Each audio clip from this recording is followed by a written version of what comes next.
The older we get, the more we realize that our relationship with the body is not a battle, but a conversation.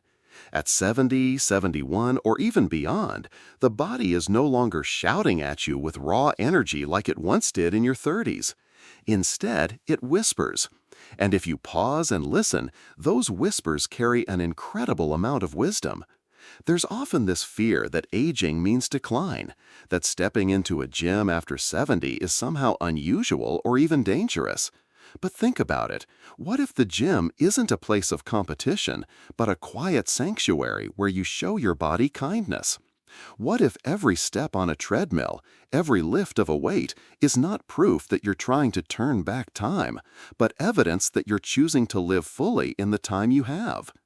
That shift in perspective changes everything. I often see people looking around at the younger faces, comparing themselves, feeling out of place. But you're not supposed to move like someone half your age. You're supposed to move like you, today, in this moment. Your body carries all the years you've lived, the laughter, the grief, the ordinary days, the extraordinary moments. That makes every movement you do in the gym deeply personal, almost sacred. It's natural to ask yourself, am I doing enough? Should I be pushing harder? But here's something worth reflecting on. Maybe it's not about harder or faster anymore.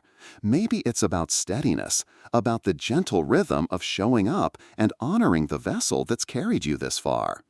Think of aging as a teacher, not an enemy.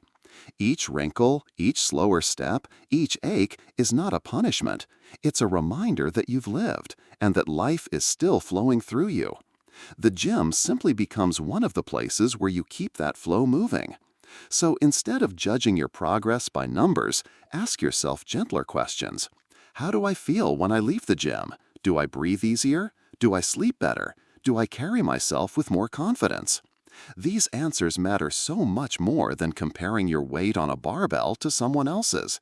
The truth is, it's never too late to see your body in a new light.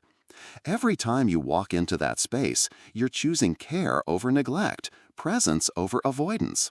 That choice alone is strength. And speaking of presence, I'd love to know, where are you reading this from? Share your city in the comments. It always warms me to see how far this message travels and how many places this quiet movement of strength and care can reach. There's something quietly powerful about beginning again at 70 or 71. Many people imagine that progress only comes from dramatic effort, from pushing limits until sweat and strain prove something. But in truth, the greatest strength at this stage of life is not found in sudden bursts. It's in showing up, consistently, with patience. I once spoke with Robert, a 74-year-old who walked into the gym with memories of his youth still heavy on his shoulders. He believed he had to lift as much as he once did, to run as fast as he remembered himself being able to run. After 2 injuries and a lot of frustration, he paused. And in that pause, he realized something profound. Progress was no longer measured by plates on a barbell, but the calm rhythm of his breath, the steady beat of his heart, the comfort he felt knowing he was still moving. When he began training just 3 times a week, with lighter weights and deeper awareness, his energy returned. He slept better, his back hurt less, and he started to walk with a quiet confidence that had been missing for years. His story is not unusual. It's a reminder of the gift consistency brings when we stop chasing yesterday and start honoring today. If you're wondering where to begin, try choosing 3 or 4 simple exercises you know you can repeat every week. Nothing dramatic, nothing to impress anyone, just movements that feel safe and grounding. Focus on your form instead of how heavy or how many. Pay attention to the way your body responds not only during, but especially after. The way your shoulders soften, your steps feel lighter, your mood steadies.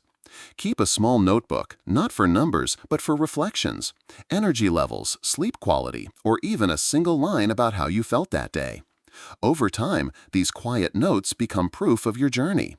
Ask yourself gently, do I feel more alive when I leave the gym than when I entered? Does my body thank me, even in whispers? The goal is not to demand miracles from yourself, but to create a rhythm your body can trust. Think of it as watering a plant. It doesn't need floods, just regular, thoughtful care. That's what helps it grow. If this way of thinking resonates with you, I'd invite you to subscribe and stay connected. I share more stories, gentle reminders, and small practical steps like these, and sometimes just knowing you're not walking this path alone can make all the difference. One of the most important lessons we can learn as we grow older is how to truly listen to the body. For so many years, we were told that discipline means pushing past discomfort, that strength means ignoring the signals of fatigue, that progress means pain.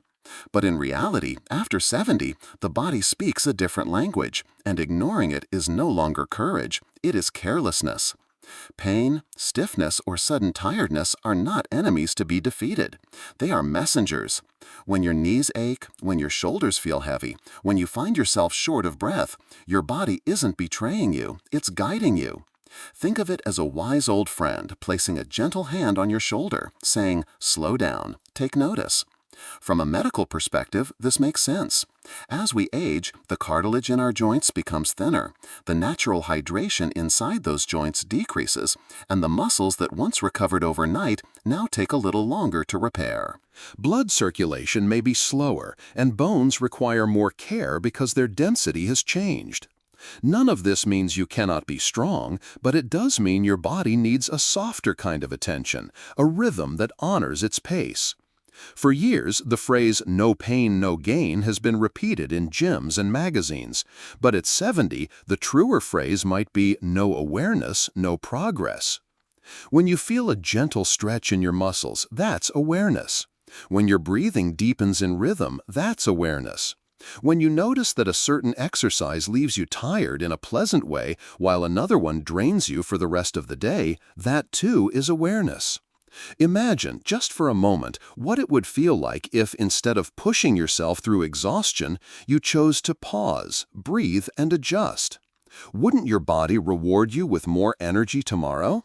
Wouldn't you walk away with gratitude instead of resentment? It's a practice of partnership, not punishment. You can begin by scanning your body before and after each workout. Ask yourself gently, where do I feel tension? Where do I feel lighter? What parts of me are asking for rest? This is not weakness, it's wisdom. The irony is, when you respect these signals, your progress often comes faster because you're no longer battling against your own body, you're moving with it. And isn't that what this season of life is about? Not proving something to the world, but finally moving in harmony with yourself, listening more than you speak, honoring more than you demand. That is where strength, real lasting strength, is found. There is a quiet comfort in creating structure, especially as we age. Think of it like the rhythm of the seasons, predictable, steady, always there to guide you. Your body thrives on the same kind of rhythm, especially now, when sudden changes can feel more overwhelming than they once did. A gentle structure gives you not only safety, but also peace of mind. Instead of asking yourself each day what to do, you already know the path, and all that's left is to walk it. Begin with something simple, a warm-up that signals to your muscles and joints, we are about to move, let's wake up together. 5 to 7 minutes of slow walking or pedaling is enough to stir your circulation and loosen stiffness. It's not about breaking a sweat, but about preparing a friendship between your mind and your body for the work ahead. Then comes the strength, not the kind of strength that demands heavy weights, but the quiet strength of resistance bands, light dumbbells, or even your own body weight. 2 or 3 sets of gentle, controlled movements, squats to a chair, wall push-ups, seated rows, done with care and attention, can remind your muscles that they are still alive, still capable of holding you steady in daily life. Don't underestimate balance. It may seem small, even trivial, to stand on one leg or walk heel to toe across the room, but these little practices protect you from the falls that too often change lives in an instant. Just a few minutes of balance work each day can give you confidence in every step you take outside the gym. And then stretch. Not with the urgency of someone chasing flexibility, but with the gratitude of someone giving back to the body that has carried them through decades. 5 or 10 minutes of gentle stretches, arms reaching overhead, calves lengthening against a wall, shoulders opening with a quiet breath. These are not just exercises, they are moments of soft reflection. Finally, the cool down. It doesn't need to be complicated. Sit, breathe deeply, and thank your body for what it allowed you to do. Gratitude has a way of softening even the stiffest joints because it shifts the mind from judgment to appreciation. Ask yourself as you move through this structure, do I feel safer when I know what comes next? Does my body respond better when it trusts the rhythm I create for it? This isn't about perfection, it's about creating a reliable pattern you can lean on. Just as your morning coffee or evening walk grounds you, so can this routine.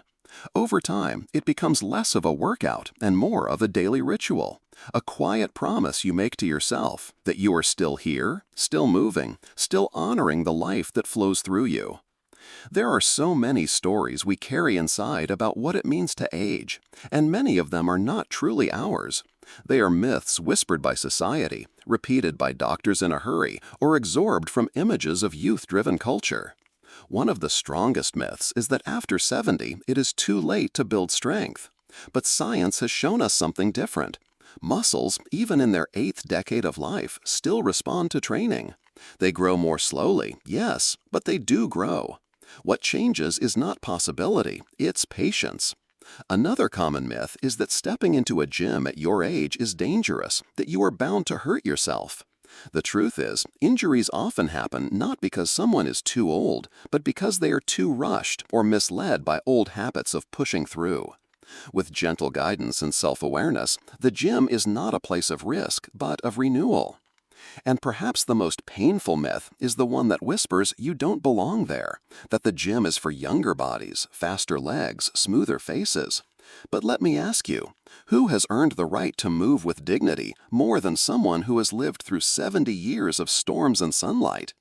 Every line on your skin, every gray hair, every mark of time is proof that you are still here, still breathing, still capable of choosing life.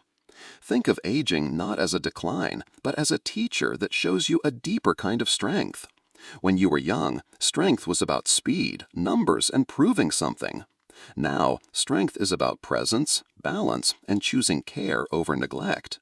It is about lifting a weight not to impress anyone, but to feel steadier when you walk across the street. It is about stretching not to touch your toes, but to rise from a chair with ease. This shift is not a loss, it is wisdom. You might ask yourself, what myths have I been carrying that no longer serve me? Do I still believe that slowing down means weakness? Do I still think rest is failure? Do I secretly feel out of place in spaces where younger bodies surround me? These quiet questions, asked without judgment, can free you from chains you didn't even know you were wearing. The truth is, your body at 71 is not broken. It is not less valuable than it was before. It is a record of your story, and the gym is simply one of the places where you continue writing it. You are not trying to be who you were. You are discovering who you still are, and that is powerful beyond measure. If you've stayed with me this far, thank you for giving yourself this moment of reflection. Subscribe if you want more of these gentle but practical lessons, reminders that aging can be lived with grace and strength. And I'd love to hear from you. What is one belief about aging and fitness that you are ready to let go of? Share your thoughts. I read them all, and your stories mean more than you know.